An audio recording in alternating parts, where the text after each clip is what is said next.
Hello and good day to everyone. Today let us see about arrays in a PLC program.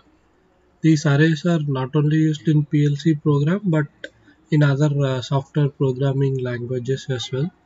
This is one of the important data types which is used for storing data of same kind in an order. So if you want to store data in an order, and then arrays are the best possible things to use. These are used for sorting and storing data as well. It is also used for processing large number of data which are of same data type. Suppose if you want to sort 20 numbers, then you store those data in an array, and then you can use the sorting function for processing your data. So these are some of the important aspects or usages of array in the program. Then for an array to work perfectly, you need to remember two things. One is the array index cannot be less than 0. So for a PLC program, the array starts from 0 and the dimension should not be greater than whatever you have defined. Suppose for example you have defined an array of 10, then your index will start from 0 to 9. So total it will be 10. So in case if you are using an index of 11, then your processor will go to fault mode. So this is some of the basics about array. In some software packages, the array index will start from 1, but in AB Allen Bradley PLC programming, it starts from 0. So you need to keep that in mind. Based on this, you need to use your index. So these arrays can also be used for indirect addressing as well. So in case if you use a data or a tag instead of this number, then it is called as indirect addressing. Now let us go to a sample program to see how array works. Okay, now let us declare an array. I'll show you how an array can be declared. I am creating a instruction sample array. You right click it, touch 0, and then if you go here you can see the dimension. So this is a dimension of the array. In case if you want a double integer array, you can use this. If you want a boolean array, you can use boolean array as well. Or if in case if you want a real array, you can use real as well. Suppose if you are using 20, so this array is created. I am creating 0. Okay, test is okay. Let us keep testing. So we will monitor this sample array. You have We have declared as 20, so it is from 0 to 19. As I told, the array starts from 0 and ends with maximum minus 1, whichever you have declared. So there are 20 elements in this array. You can store whatever data you want. You can use this array for sorting as well. Suppose I am declaring a value 8 here.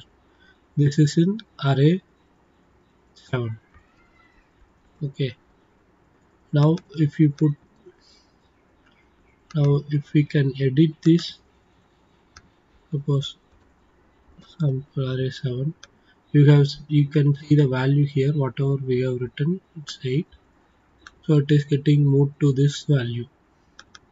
Suppose if I change this value as 10, so it changes. Instead of this number 7, you can use a tag like this, an array index. You can name whatever you want. It should be an integer. This array index should be an integer, then only you can use it. So this is about how to create an array. Now I have created a sample program for copying one data to the next one. It is like uh, first in first out array. So the index will be incremented, like the data whatever you are writing in place 0 will be copied to 1, and the value in 1 will be copied to 2, like that, so on. It will be incremental storage. So I'll just run the program here. If this input comes, I'm energizing a machine time reading bit.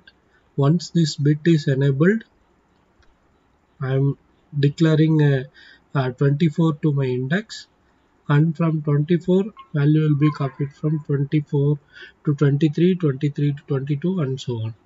And once everything is copying is done, then I am resetting this bit, so that whenever next cycle comes, then only the copying will takes place.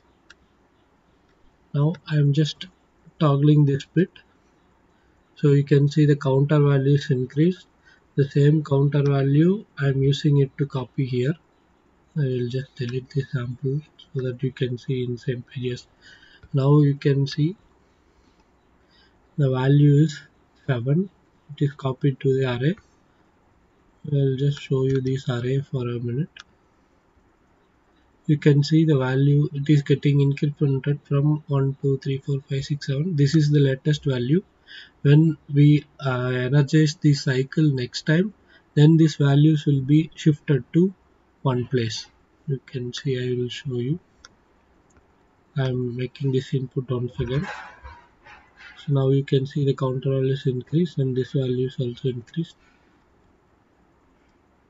Again in the next cycle, you can see it is getting incremented. We'll do it one more time. You can see now it is incremented. So we will see the array value now. You can see previously it was 7, now it has moved up to 10. So whenever I am incrementing the cycle or whenever I am energizing the cycle, the value will be shifted from here to here, from here to here, from here to here. It is a cycle. So this logic is used for storing a data or writing in a register. So like this you can do for an array. Here I have used an array index. So this is like indirect addressing for the array. So whenever this sequence is executed, I am in decrementing the array index so that copying takes place one by one. Here I have used another instruction called jump instruction. So jump instruction, you can use a label. It will execute until the loop is true. So here whenever this bit is energized, whenever the input comes, this bit will get energized. So I am initializing the array index to 24, and then this label will continue for uh, the value up to 1. So whenever the value comes to 1, then only this the loop will get stopped. When this loop becomes false, then only it goes to the next step. So when this label is red, then this value gets reset. So whenever the next cycle comes, again this sequence will continue. So this is about labeling and also how an array can be used for storing the data in an order. So this is about arrays. You can use arrays in multiple ways also. I have just shown you a sample on how to use these in a particular order for storing the data one by one. So thanks for watching. Keep watching for more. Do like the videos, share with your friends, and subscribe my channel. Thank you.